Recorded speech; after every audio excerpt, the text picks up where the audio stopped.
I think we talk now about LTK. You ready? Let's go for Let's it. do it. So first things first, as I pointed out last week, the actual team I think we can make the most conclusions about after this week, Yamato, is HANWHA Life. Because as I told you, they were facing both Gen.G and T1. And obviously, by the way, because of the way the LCK works, it wasn't that long ago they played some of these teams before. They just played T1, feels like not like a month ago or something, right, at this point. So these two series, as I told people, it was good. There's only two ways this was going to go. Either HANWHA Life plays great and they're right back into that mix, and the LCK itself is what we want, like all the top leagues to be, just really good teams battling back and forth, heavyweight classics, fucking rock 'em. But it isn't, Yamato. Sadly, this week really did show. I mean, as you said, I agree with you. The number one word I would use to describe HANWHA Life is like they are just fragile, mate. As soon as things go wrong, as soon as they are behind, you can even tell, like, I don't think even they believe they're winning some of these games, mate. Some of the times Peanut has to go in. It's like you even know you're dead in 0.1 seconds and the fight's over, innit, bro? Like, the person I feel sorry for in this team, another ADC, is fucking Viper, mate. Because this guy has to do everything to win a fight. It's crazy. They're griefing this motherfucker so hard. Even Zeke is still having, like, flip a coin. He just has a bad game half the time, it feels like. Oh, it's rough. Because again, the thing I'll never be able to handle with this squad is it's not even like they're shit the whole time, Yamato. They'll have like in the Gen.G series, they'll have like the start to a game where they're looking like, hey, they're fucking confident, they're bold, they're going for it. But it just doesn't hold up. And this is another team for me that fades later in the game. Like, I want to believe in all the Peanut macro or not, but fucking hell does it fade, mate. It fades as they get. What do you think of HANWHA Life? What do you think, mate?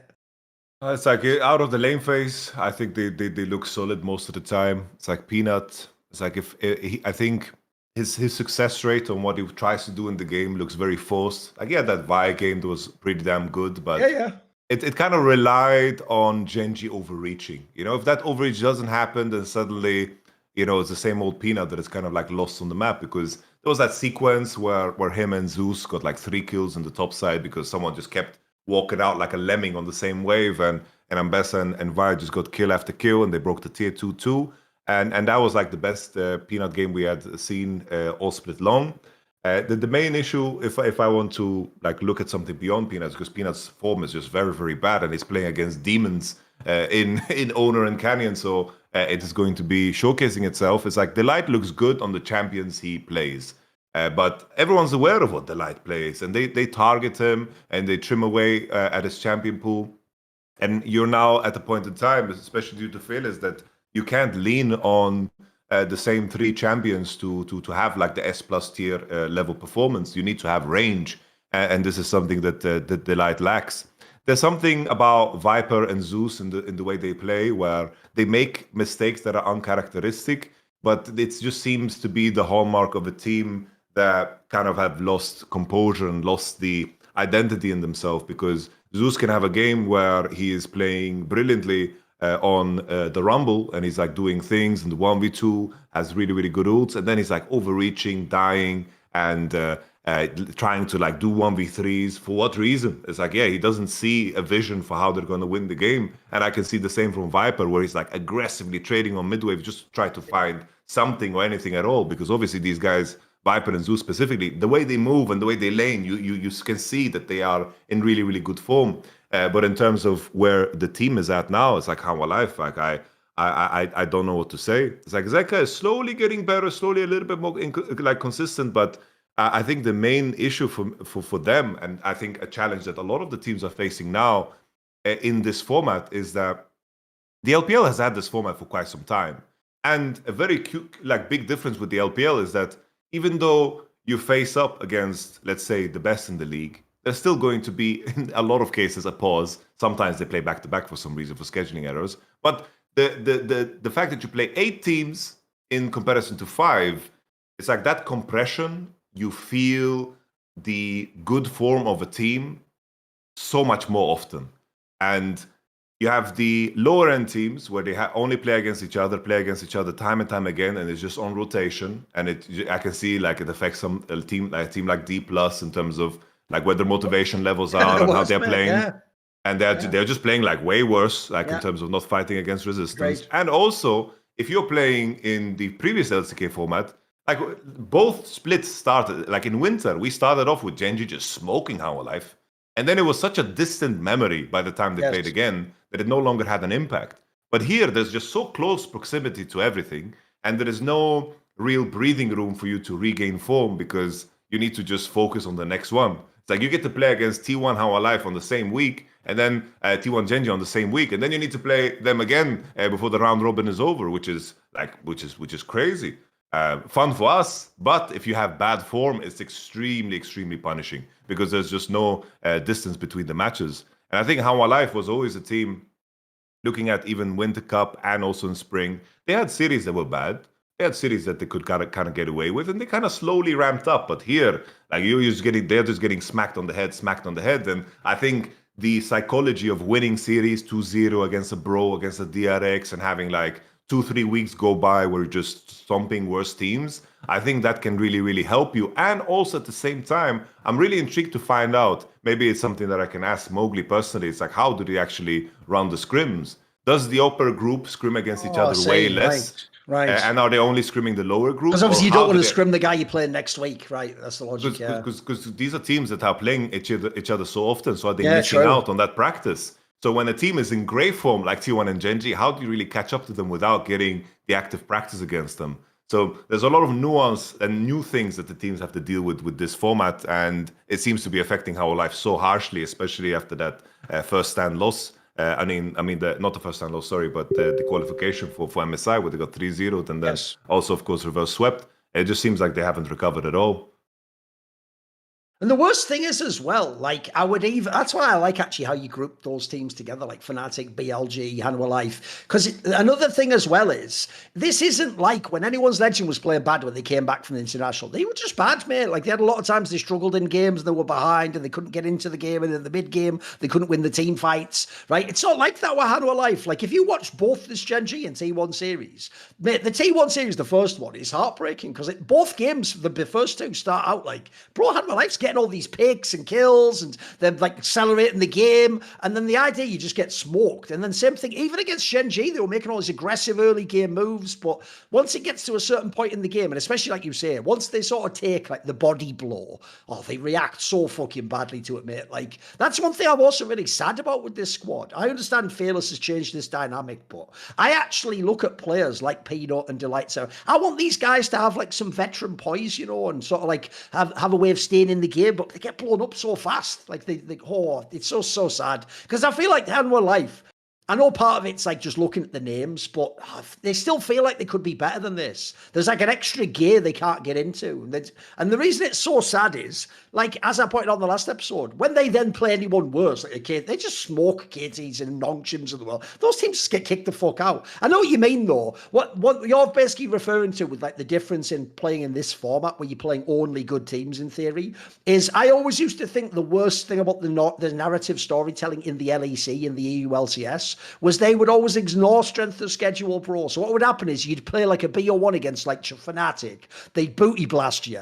Then you'd play like, fucking like H2K or something. You'd win that, and then the broadcast would be like, they bounce back with a win to make it a 1-1 week. And you're like, who gives a fuck? Like, we're not going to see H2K Worlds, are we? But the difference is, I know what you mean. There's no breaks in these Ascent groups, mate. Once you get in that killer group, if you start playing badly, like in this case of fucking HANWHA Life, it's just back to back teams that can fuck you up at that point in time, And especially, and by the way, the D+ one is actually tragic. I've only watched the odd game, and on paper, they were supposed to just run that lowercase group, similar like NIP was, by the way. And it has not been that way at all. I mean, the joke is, if people don't know, Brion's now beaten D+ twice. And by the way, Brion is not good. No, don't imagine that. Like, they still have that thing where they just win by not closer. That's I know. Lord Morgan, the bros. What you need to know is when your entire narratives are all memes, it's not a good sign, is it? Like, there's no meme about them actually being good. Like, all the memes are like, lol, Morgan's just winning games somehow, almost. Like, that's it. That's all you got. I'm all here for the D+ downfall. This is a team that I love seeing lose. Like, I'm so happy to see the battle narratives like being just torn to shreds, because there's just the narrative around this guy and how he was the reason why this team was so damn good and all that jazz. It's like, I didn't like it, but I think if anything for D+ as well, I do think it's like Showmaker in regards to his veteran status. I feel like Showmaker, in terms of where his career length was, I feel like he had to fall off way too fast. This is a Showmaker with how good he was. He needed to be grey for another couple of years at the minimum. Like it just went a little bit too fast. And I think for the two so-called rookies with Lucy, because he played summer last year, they have also kind of lost themselves.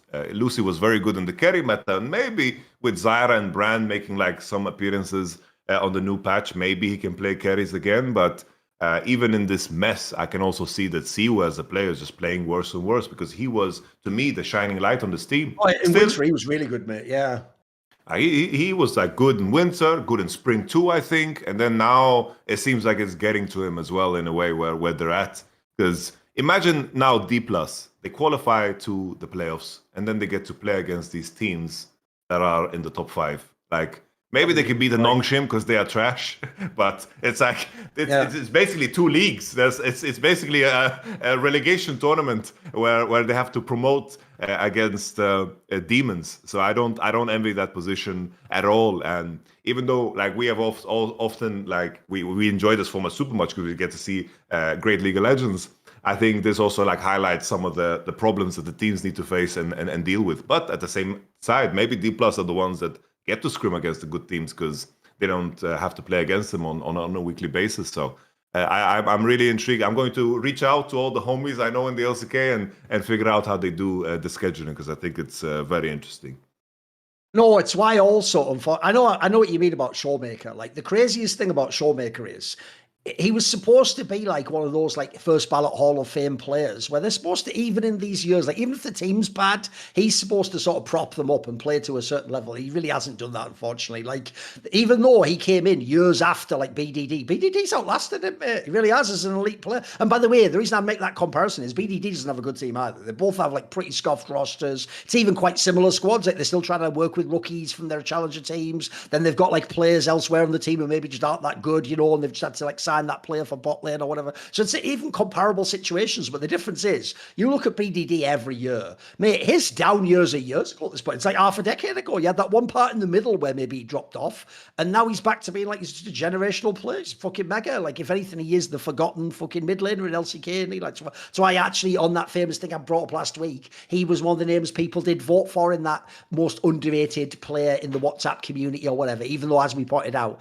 the irony of that is it proved it was Yahoo, because none of you fucking voted for him, even though he's obviously the one who's underrated as fuck, isn't he? But no, I agree. And also, I'll tell you another thing historically that is going to really hurt Showmaker when his career ends now is it was okay, I think, as well, when D+ wasn't as good, because both Canyon and Showmaker were both there. And because Canyon always has, like, in the past at least, been a bit sloppy in regular splits, it made it look like, they're both having issues. You know, maybe like something's changed in the kit. Maybe they need better players around them. The problem is, since then, Canyon's gone and had these unbelievable run of, like, championships, finals. He's probably going to win Worlds this year. Like, that's going to make it so that when a fan looks back in history, they're going to judge that partnership way more in skewing to the side of Canyon. And unfortunately, even though I agree that will probably mean that Showmaker gets underplayed, and he was, by the way, if you go back 4 or 5 years, he was a very good player who actually had a very appropriate name. He would make loads of fucking sick playmaking and loads of like awesome shit with like off-meta champions. The problem is, I did even used to think back then when people used to compare that crop of like Chovy and the others in the fucking, I used to think like, here's the thing, yeah, Chovy had Tarzan early, but you had Canyon the whole time, bro. You had the guy everyone says the GOAT jungler, and that's the problem. When a fanboy, like, remember, the fan watching today probably doesn't even remember Damwon in 2020. That's probably too long ago for them. Like, I feel like recency bias is going to like destroy the legacy of Showmaker, because people are just going to think he's a bum now. It doesn't help this format where now you have to play like bad teams, and then you're also losing to them. That also fucking makes it look really bad. Yeah, 100%. He plays his classics. I like it when he does, but I think in terms of playing champions that are current, like if I see a Showmaker Azir, I don't know if I'm going to be able to tolerate it. You know, it's like the last time I really enjoyed Showmaker was even in this Winter Cup when he was like playing Swain, dropping a set. You know, he was playing these unique champions, and maybe this guy just needs to take the Doomby route completely, because in the end, there was even that Yone where he was also playing Pantheon into Yone. Like, he was very dynamic as a player, and I hope that he finds that return to form But I'm just tying it into all these clips we get out of Showmaker's stream. It just seems like League of Legends is suffering for him as well. Like loving the game is a very important aspect of it, and that's why, you know, in terms of having like that longevity and making it through the times of having poor teammates, like this is something that all the great mid laners have done. Yeah. Like Showmaker, like we you mentioned BDD, but there's like Rookie is obviously a name. Like Faker even made it through the times of having like shitty teammates. Absolutely. And just stuck it out, and kept holding out his hand, hoping that things would change. Scout is also one of those players. Obviously, he plays bad now, but some of these players that he was playing on the LNG, it's like you've never heard of them. If I bring them up, it's like he played with Tarzan and they were making strides in the league, but it's a part of the game. And he made the choice to stick on D+, so he needed to be ready for it, because Canyon wasn't sticking around forever. You know, he didn't want to be in that crummy apartment. You know, he had dreams. He wanted to go to the big city. You know, he wanted to get some trophies. And then when the divorce happened, you know, you needed to be ready to deal with it. You know, you need to be the one cleaning the dishes. And I agree with you that the Showmaker legacy, it's like it's painful to watch at this point in time, because the way it would play out, I just imagined a little bit different. See more cool, funny, interesting clips based on topics from my content? Well, subscribe to this channel then, or, you know, be a pleb and don't.